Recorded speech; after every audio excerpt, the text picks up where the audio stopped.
kenapa agama diajarkan al-jannatu takhta aqdamil ummahat. Surga itu berada di bawah telapak kaki ibu. Coba itu contohnya. Digendong bersusah payah, dari tadi itu hadir, kepanasan, tidak pulang. Untuk apa? Karena mau dengar dakwah. Dan mau dengar dakwah sayang juga sama anak. Makanya adik-adik sekalian, ketika Anda durhaka sama ibumu, maka jangankan kau masuk surga, baunya surga diharamkan bagimu. Dengar ini cewek-cewek, sopan sama cowoknya, kurang ngajar sama mamanya. Kalau mamanya yang kasih tahu, apa sih mama tahu, itu kan dulu. Sekalinya cowoknya aja, iya deh bang, terserah abang aja deh, saya ikut, mana yang baik. Dongo. Tahu dongo? Beleng-beleng. Tahu beleng-beleng? Itulah makanya. Adik-adik sekalian, kalian mau sukses, muliakan orang tuamu. Tidak perlulah kau kursus kiri kanan. Muliakan orang tuamu, Allah yang angkat derajatmu. Itu janji Allah. Biar kau sekolah tinggi-tinggi, tapi kau tidak hargai bapakmu, kau hina orang tuamu, bisa jadi kau dapat kerja, tapi kerjaan yang kau dapat makin jauhkan kau dari agama. Bisa jadi perusahaanmu lancar, tapi perusahaanmu justru menyeret kau masuk gampang neraka. Ada orang tidak cerdas, tidak terlalu berkualitas dirinya, tapi dia muliakan orang tuanya, Allah angkat derajatnya. Maka adik-adik, muliakan orang tua, enak hidupmu. Itu tadi model anak sekolah. Kalau kita model yang sudah punya istri, bagaimana modelnya Ustadz durhakanya? Takut sama istrinya. Dapat rezeki, suaminya bilang, bu, sudah lama kasihan ini nomor antrinya bapak, mau haji tidak dapat-dapat, ini ada kasihan duit, bagaimana kalau kita kasih umroh dulu ibu, bapak kita kasih umroh dulu di kampung. Apa langsung dia bilang istrinya, apa? Bapakmu terus. Apa? Mamamu terus. Langsung dia bilang suaminya, sudah Mipalek, terserah kau. Ada begitu di sini? Ada. Beleng-beleng. Apa kamu takut sama istrimu? Nawamu semua dia kau ambil semua. Jangan takut sama istri, Pak. Bapak tidak bakal bahagia dalam hidupmu kalau kau lebih takut sama istrimu untuk membahagiakan orang tuamu. Nah. Makanya hidupmu susah dalam rumah tangga. Kenapa? Istrimu kurang ngajar sama ibumu. Maka bilang sama istrimu, jangan coba-coba sakiti perasaan ibu saya. Kalau kau lukai perasaan ibu saya bawa kau ke pengadilan agama, saya ceraikan kau baik-baik. Lalu saya bilang sama mamanya, istriku di rumah, boleh kau marah-marah sama saya, boleh kau tutup pintu, yang penting tidak kau kunci. Boleh kau lempar kepalaku, yang penting tidak kena.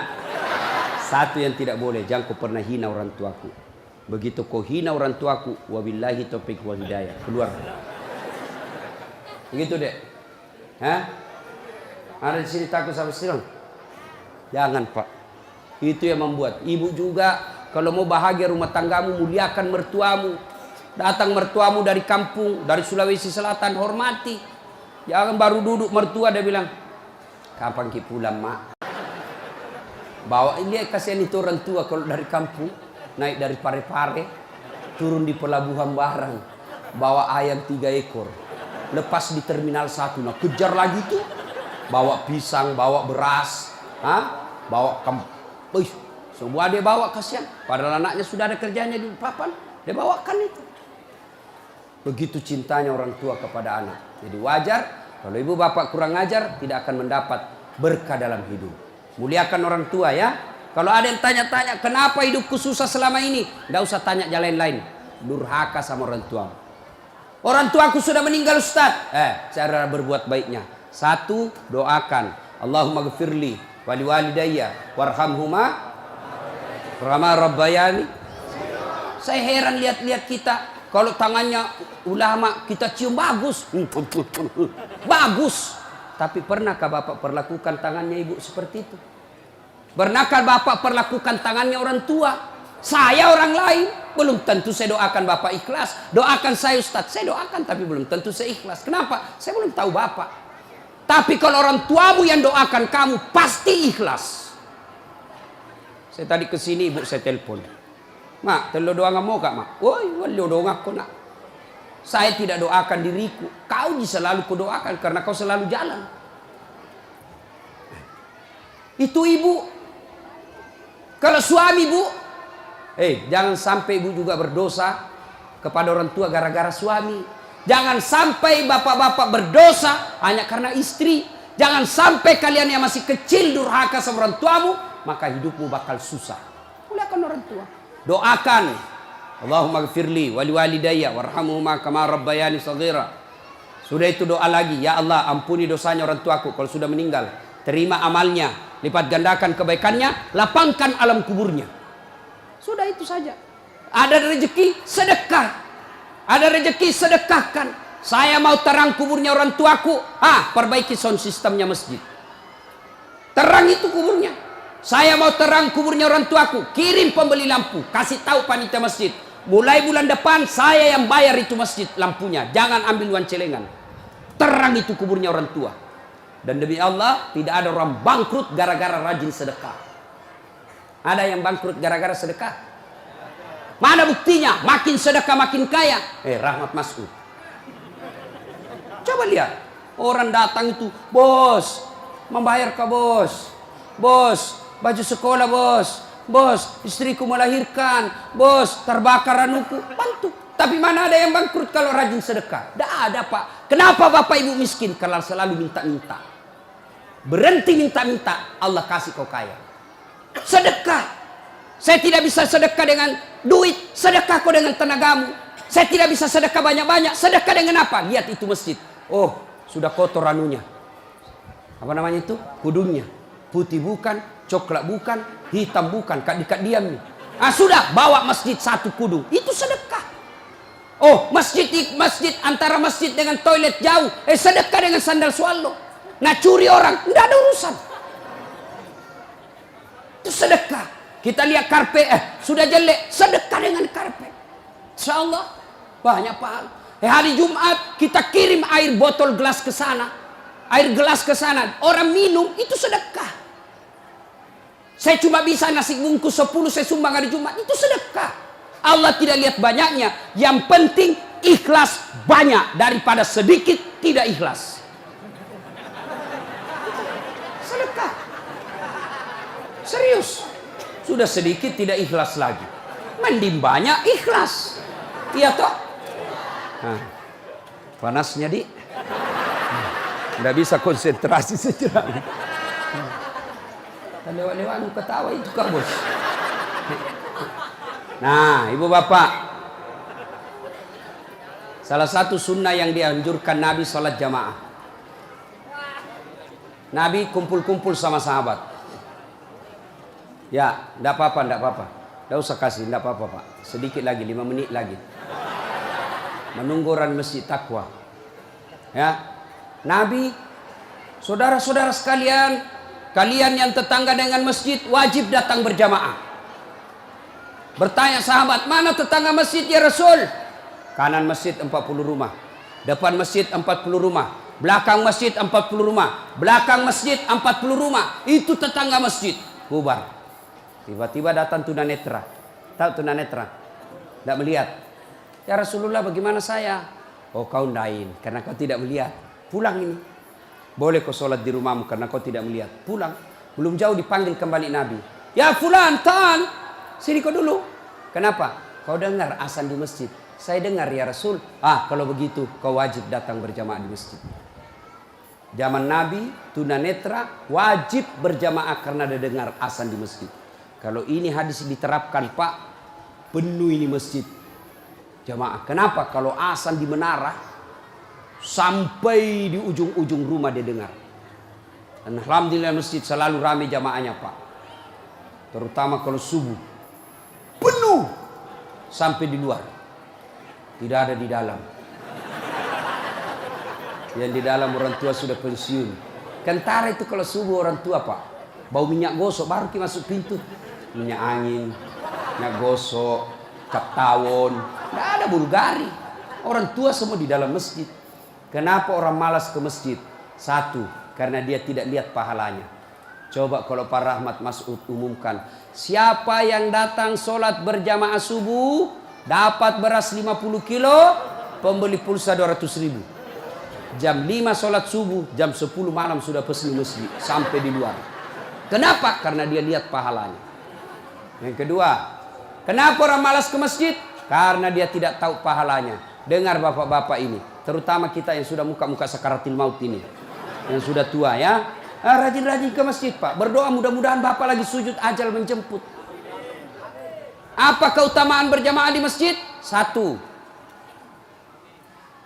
kalau hujan basah baju atau kena debu melengket di badan, ke masjid, bajunya yang basah itu melindungi dia nanti di pada masa. Tahu mantel Pak, hujan, kalau hujan pakai payung. Apa tujuan itu payung? Supaya bapak tidak kena air, supaya ibu tidak kena air kalau pakai baju mantel. Begitulah fungsinya baju yang basah. Ketika bapak ke masjid dan gerimis, basah baju itu bapak yang melindungi bapak agar tidak disentuh api neraka. Sudah. Coba jangan juga salah paham. Teman-teman sudah dengar begini, hujan keras dia buka payungnya, pergi di jalan. Belen-belen namanya itu. Ya. Apalagi keutamaan berjamaah di masjid? Kata Nabi, kalau kau wudhu dulu, lalu kau datang ke masjid, langkah-langkah kakimu adalah jihad fisabilillah. Melangkah kaki kanan, 1 pahala dicatat. Melangkah kaki kiri, gugur dosa kecil. Jadi kalau 300 rumah masjid, dari rumah tak dari masjid, 300 meter kali 2, 600 meter. Berapa langkah kaki itu bapak dapat? Apalagi kalau bapak jalan begini, berapa langkah kaki itu? Iya toh. Apalagi kalau bapak keliling-keliling dulu ke kampung baru. Sampai di sini selesai orang sholat dong. Apalagi keutamaan berjamaah di masjid. Seluruh materi yang kita lewati, pagar, tembok, dinding, aspal, tumbuhan, semua jadi saksi. Dia akan berkata, ya Allah, jangan kau masukkan dia neraka, masukkan dia surga. Saya saksinya. Tanggal 26 November dia datang berjamaah masjid. Saya yang lihat. Itulah sebabnya kalau kita sholat jamaah, kalau kita datang ke masjid, setiap kita sholat sunnah di masjid, 2 rakaat pindah lagi, 2 rakaat pindah lagi. Supaya apa? Tambah banyak saksinya di akhirat kelak. Itulah sebabnya Nabi menganjurkan, kalau kau ke masjid, lain jalan waktu pergi, lain pula jalan waktu pulang. Ini amalkan Pak, amalkan, itu sunnah. Bapak datang masjid dari pintu sana, pulang dari pintu sana. Itu makin banyak saksi di akhirat. Yang keempat, lipat 27 kali. Artinya, sekali bapak sholat di masjid, 27 kali sholat di rumah baru sama pahalanya. Apalagi, kalau di masjid ada disebut doa bersama. Mungkin di rumah bapak susah sholat. Mungkin di rumah banyak godaan. Mungkin di rumah ibu bingung. Ini saya sudah tahiyat atau belum? Ini sudah 2 atau 3? Ini apa? Kalau di masjid aman. Tidak ada kecemasan seperti itu. Nah, itu datang ke masjid. Yang berikutnya, yang membuat orang malas ke masjid. Tadi, yang ketiga, manajemen masjid tidak bagus. Mana manajemen masjid yang tidak bagus? Selalu disimpan saldo kas. Jangan simpan saldo Pak. Dengar ini panitia masjid. Bapak kalau simpan saldo kas di masjid, bapak yang tanggung dosanya, tidak jalan amalnya orang. Saldo kas 80 juta. Jangan simpan. Cari orang yang susah, yang rajin berjamaah. Ada utangnya di bank, bayarkan supaya dia lepas dari kredit. Boleh itu. Baru dia suruh cicil ke masjid. Kalau dia di bank berbunga, makin susah hidupnya. Boleh. Saldo kas 80 juta. Kita mau kencing tidak ada air. Kerannya rusak-rusak. Simpan, jangan. Berhenti jadi panitia kalau bapak tidak bisa urus masjid. Yang sudah tua mundurlah. Kasih anak muda. Ini masjid bukan perusahaan punya. Begitukah di sini? Hah? Jangan marah Pak. Siapa suruh kau panggil Kak? Mau kok. Demi Allah Pak, bapak tanggung kalau amalnya orang tidak jalan. Bapak coba kalau itu uang cuma 100.000, tapi diberikan keran, maka selama keran itu berputar, selama itu orang yang punya uang dapat pahala. Tapi kalau dia cuma di bank disimpan, tidak jalan amalnya. Belikan dispenser, belikan kopi. Tidak apa-apa, boleh. Jangan ditulis di masjid, dilarang tidur. Siapa yang larang tidur di masjid? Tidak ada dalilnya. Ayo, Bapak pernah ke tanah suci di Madinah, pernah ke Mekah, ada tidak ditulis dilarang tidur? Tidak, Pak. Barangkali ada orang tidak bisa tidur di rumahnya, dia datang ke masjid supaya bisa tidur. Itu memang boleh. Yang tidak boleh, ngiler. Maka kalau kau mau tidur di masjid, bawa kau bantal. Kalau tidak bisa, kau gelisah kau di rumahmu. Bertengkar kau sama istrimu. Istrimu ngomel terus. Maka dia bilang, jangan kau pulang. Merdeka. Bodoh itu istri sekarang kalau Nabi bilang sama istrinya, jangan kau pulang. Oh, gembirai. Langsung Nabi bilang pacarnya, sini kau sayang. Di rumahku kau tidur. Kulayani kau dengan baik. Sudah. Jangan ditulis, jangan bawa anak-anak berisik. Bersyukur kalau masih ada anak-anak berisik di masjid.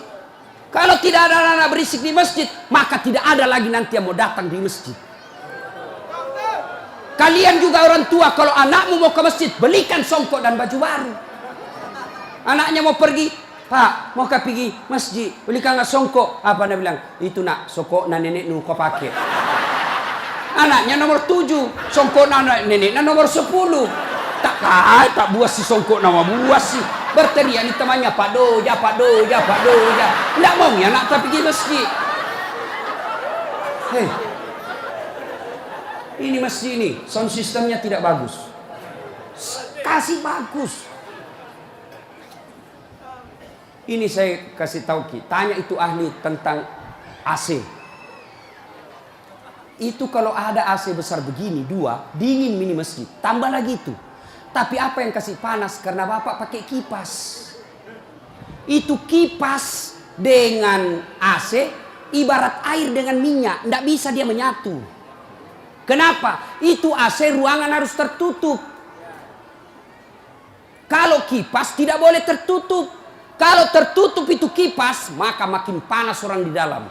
Kenapa? Karena itu kipas perlu sirkulasi udara, perlu angin keluar masuk. Kalau tidak keluar masuk angin, maka angin yang ada itu saja nak putar terus, akhirnya jadi panas. Apalagi kalau ada yang bau keteknya di dalam. Bah, pedek masesano. Kege mak badaram mangi, mak bau lasuna mansedinya.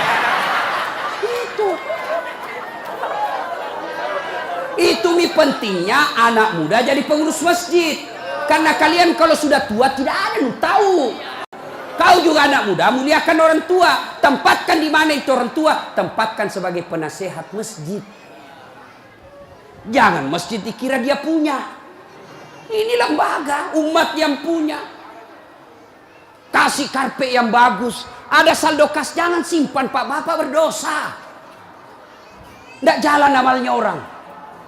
Apalagi membuat orang malas ke masjid. Apa? Kadang-kala apa? Sound sistemnya jelek.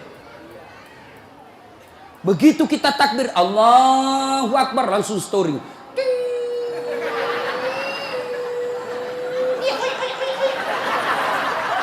Mau ki perbaiki, sudah makin takbir, terpaksa si tangan ki.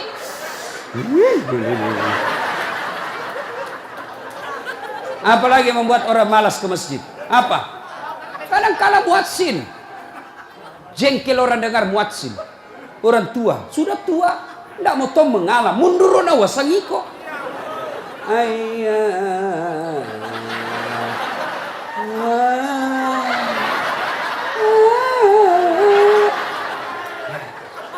Namun dari iya siro tomato, iya siro. Ayo coba. Iya. Apalah yang membuat orang malas ke masjid? Kadang-kala penceramah. Kita di rumah sudah bertengkar istri. Di kantor mumet pikiran. Kita datanglah ke masjid dengar ceramah. Mudah-mudahan kita dapat pencerahan. Ini bukan pencerahan. Nak kasih takut kita terus. Dibakar pantatmu. Ditusuk. Udah bilang tak boleh.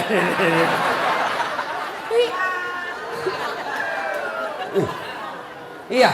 Apalagi yang kasih malas orang ke masjid. Kadang-kala apa? Imam. Ada juga imam suka sekali baca panjang. Tidak tahu juga apa nak baca. Nagaret memi. Dalin. Al-Fatihah paling nak baca.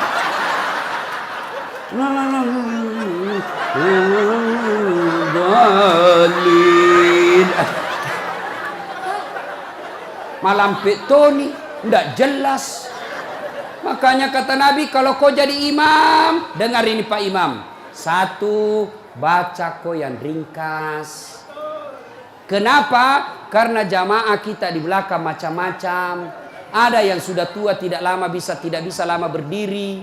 Ada anak muda yang baru datang, tidak senang yang lama-lama. Pulang di masjid, enak sembahyang di masjid. Ampun Ma Ustaz. Kenapa? Dia bilang itu mesti aliran sesat. Kenapa aliran sesat? Dia bilang sembahyang subuh 3 rakaat. Bukan 3 rakaat, sujud tilawah nama itu dong. Makanya tuh imam sebelum kau takbir jelaskan dulu jamaahmu. Adik-adik, ini kita sujud tilawah. Sunnah malam Jumat membaca surah As-Sajdah. Pada rakaat kesekian kita harus sujud. Ini bukan 3 rakaat, tapi karena Allah perintah ayat itu dibaca sujud. Jelaskan. Yang sulit, aliran apa ini? Kenapa 3 rakaat? Enggak, kau yang dongo.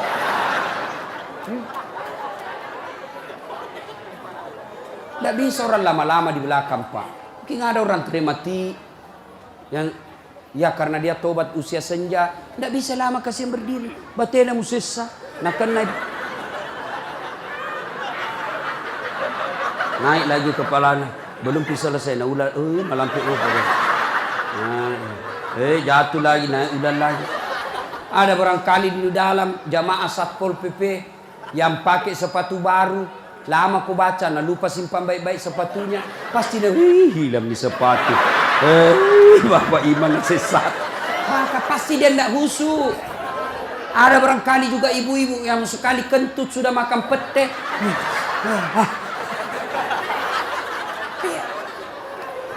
Ya. Yang kedua kata Nabi, kalau kau jadi imam, baca yang umumnya orang hafal. Tujuannya apa Ustaz? Satu, supaya jamaah ikut kalau dia hafal. Coba kalau kita imam baca Al-Fatihah, kita ikut juga toh. Kenapa? Karena kita hafal. Tapi coba imam membaca surah Al-Baqarah ayat 10 sampai 120. Nah, imam sibuk dengan bacanya, kita sibuk dengan hayalan tak. Mau ikut, tidak dihafal. Mau ruku, belum ruku, terpaksa dibaca semua pengumuman masjid. Keadaan keuangan masjid, saldo kas pengeluaran, sumbangan dari haji, dibaca semua. Belum selesai ini sudah dibaca satu palampang ini, satu ini dibaca lagi Persatuan Guru Republik Indonesia. Belum selesai imam dibaca lagi bajunya tim sukses Rahmat Masud, calon wali kota Balikpapan. Semua Pak dibaca. Siapa salah? Imam. Ada ini cerita gini, wallahu alam benar atau tidak. Ada penghafal Quran, dites bacaannya. Nah, kau imam, kau mau dengar bacaan imam lah dia. Dia baca betul yang susah. Hanya dia yang tahu. Tiba-tiba jatuh cicak kepalanya. Tas silang itu, stres. Orang stres hilang bacaannya. Apa sambungannya ini ayat? Mau ruku, tidak tahu apa sambungannya? Tidak ada tuh bisa bantu. Terpaksa Nabi bilang imam, tolong bantu di belakang. Nabi bilang di belakang, saya juga tidak tahu. Tiba-tiba berteriak anak muda. Dia bilang, kalau begitu ya sudah, ya Allahu Akbar. Siapa salah? Siapa salah? Siapa salah? Ini waktuku kuliah ini, kisah nyata. Waktu saya KKN. Belum Pak jadi ustaz waktu itu. Ada temanku, baru kenal ceritanya ini. Pikir sholat di posko. Dia pakai gamis. Baju ustaz sih. Bilang, alumni pesantren ini. Ya imam, dialah imam. Al-Fatihah lancar. Begitu dia baca Al-Kafirun, aku bilang macam apa? Macam apa ini? Wala antum abiduna ma'abud, wala ana abidum ma'abattum, wala antum abiduna ma'abud, wala ana abidum wala antum abid, wala ana. Jengkel temanku yang anak fakultas sastra. Langsung teriak. Nabi bilang, kenapa itu tak putar-putar tidak mau sampai? Nabi bilang ini imam, ini juga kupikir. Kacau sholat. Siapa salah? Siapa salah? imam. Ini waktu ku SD di kampung, sembahyang asar. Bih, sujud Pak Imam lama sekali. Apa ini imam lama sekali sujud? Tiba-tiba ada temanku nangkak kepalanya, sembahyang asar tuh. Dan setelah, wih, tidak ada imam. Ternyata imam keluar dari pintu samping. Kacau mi sholat, bubar, tidak ada imam. Selesai sholat ditanya, Pak Imam, kenapa ku tinggalkan saf? Nabi bilang, kentut kanan. Pak Imam, lain kali kalau Bapak Imam kentut, kasih bangun ki dulu supaya dilihat kau pergi. Nabi bilang, ku sengaja nak, karena malu kak aku lihat. Kacau sholat, siapa salah? Siapa salah? Imam. Makanya agama mengajarkan dalam fikih sholat jamaah, hati-hati milih imam. Makmum siapa saja boleh jadi makmum. Mulai orang gila sampai orang sadar boleh jadi makmum. Mulai orang dewasa sampai belum balik boleh jadi makmum. Mulai orang cerdas sampai orang blow on boleh jadi makmum. Imam tidak boleh, hati-hati. Kenapa? Salah imam, kacau sapu. Maka hati-hati. Kalau salah imam, bubar jamaah. 2020 yang akan datang, Balikpapan akan milih imam. Wali kota. Kalau kau salah milih wali kota, sengsara hidupmu. Mengerti maksudku? Mengerti itu? Siapa yang panggil kak? Hah? Ada juga calon wali kota, datangkan artis. Tahu apa ramah ustaz? Kalau artis nak datangkan kibu, terancam kibu. Datang itu artis, kelihatan dadanya, kelihatan pahanya. Nah goyang di depannya suami tak. Enggak juga nak kasih lihat kipahanya pak, nak kasih lihat saja. Dia tu apa keteni-teni kipak. Enggak nak kasih pegang, dikasih lihat saja. Cancing-cing. Ada itu Pak Haji menontonnya. Coba kalau ustaz nih, kita dah tahu ini salat jamaah. Itu enaknya kalau calon pemimpin kita yang juga calon pemimpin dekat dengan ulama. Jangan kau musuhi ulama. Yang penting jangan jadi manusia jarum apa itu? Jisamsu. Tahu jisamsu? Janji manis nyatanya palsu. Insya Allah Pak Rahmat tidak begitu. Perlu ini perlu. Nah, dia tanya, Ustadz bagaimana kalau perempuan? Boleh ibu perempuan ke masjid, tapi tidak dianjurkan. Tapi kalau mau ke masjid, jangan dilarang kata Nabi. Kenapa perempuan dulu tidak dianjurkan ke masjid? Karena dulu tidak aman. Kalau pergi sendiri diculik dan diperkosa dulu. Sekarang di Manggar aman. Siapa mau culik apalagi kalau ibu sudah 60 tahun. Siapa mau culik ibu, bikin susah. Ada remaja. Ini ustadz yang ceramah. Tidak pernah saya pondok pak. Tidak pernah saya sekolah pondok. SD sekolah umum, SMP sekolah umum, SMA sekolah umum, sarjana sekolah umum, S2 sekolah umum, S3 sekolah umum. Di mana saya belajar agama? Datang ke masjid. Saya kalau Ramadan dulu zaman SMP dan SMA, saya sudah bermalam di masjid. Waktu itu belum saya tahu apa itu itikaf. Tapi ternyata itulah itikaf, tinggal di masjid. Apa kerjaku? Kalau sudah jam 2 teriaklah saya di masjid. Sahur, sahur, sahur. Kalau ada lebih kue bawa sedikit ke masjid. Kita mau juga buka puasa, mau makan sahur di sini. Cuma ada dulu imam di kampungku aneh-aneh pak. Berteriak ini bilang, jangan pak, jangan pak. Orang kaget semua. Ih, siapa yang pukul Pak Doja? Oh, lari semua orang ke masjid. Jangan pak. Ternyata jam 4. Kacau orang. Sudah itu ditegur, jangan bilang jangan pak. Kaget karena Pak Doja tidak tahu. Nah bilang lagi, sahur, sahur. Sudah jam 3 lewat 60 menit.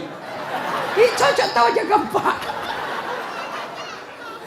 Ayo, ibu bapak, saudara-saudara sekalian. Kita juga jamaah, ada aturannya. Sudah ya? Nah, karena sudah waktu, dari tadi saya tunggu, alhamdulillah. Kalau masih mau dengar ceramah, kita pergi rame-rame ke Masjid Taqwa. Kan tidak dibayar gitu. Nah, kita sama-sama lah ke sana. Ini saja tausiah kita, mudah-mudahan ada manfaat.